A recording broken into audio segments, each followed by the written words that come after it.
السلام علیکم ورحمۃ اللہ وبرکاتہ۔ پیارے بچوں، میں آپ کی اردو کی ٹیچر ہوں مس عظمیٰ۔ بچوں، آج دن ہے بدھ اور تاریخ ہے 24 مارچ 2021۔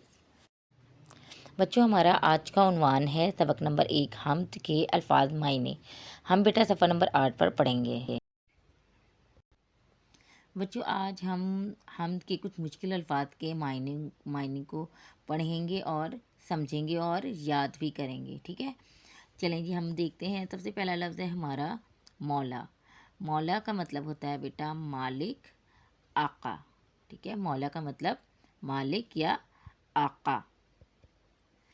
اگلا لفظ ہے ہمارا داتا۔ داتا کا مطلب ہوتا ہے دینے والا، ٹھیک ہے؟ داتا مطلب دینے والا، عطا کرنے والا۔ اگلا لفظ ہے ناتا۔ ناتا، ناتا کا مطلب ہوتا ہے رشتہ یا تعلق، ٹھیک ہے؟ رشتہ یا تعلق۔ اگر ہم مطلب ہمارا کس سے ناتا ہے یعنی اس سے رشتہ ہے یا تعلق ہے، ٹھیک ہے؟ اس کے بعد ہمارا اگلا لفظ ہے حیوان۔ حیوان، حیوان کا مطلب ہوتا ہے جانور، ٹھیک ہے؟ جتنے بھی جانور ہیں دنیا میں ان کو ہم حیوان کہتے ہیں۔ اگلا لفظ ہے بڑھانا، ٹھیک ہے؟ بڑھانا، بڑھانا کا مطلب ہوتا ہے زیادہ کرنا اور زیادہ کرنا، ٹھیک ہے؟ سیدھی راہ، سیدھی راہ کا مطلب ہوتا ہے سچا راستہ۔ سیدھی راہ، راہ کا مطلب ہوتا ہے راستہ اور سیدھی کا مطلب ہوتا ہے سچا راستہ، صحیح راستہ، ٹھیک ہے؟ اس کے بعد ہمارا اگلا لفظ ہے سنواریں۔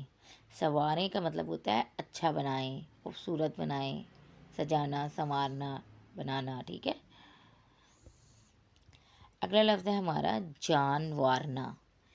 جانوارنا، جانوارنا کا مطلب ہوتا ہے جان قربان کرنا۔ جیسے اگر ہم کہیں کہ ہم اپنے ملک پر جان وارتے ہیں یا جان وار دیں گے، مطلب ہم اپنی جان قربان کر دیں گے اپنے وطن کے لیے۔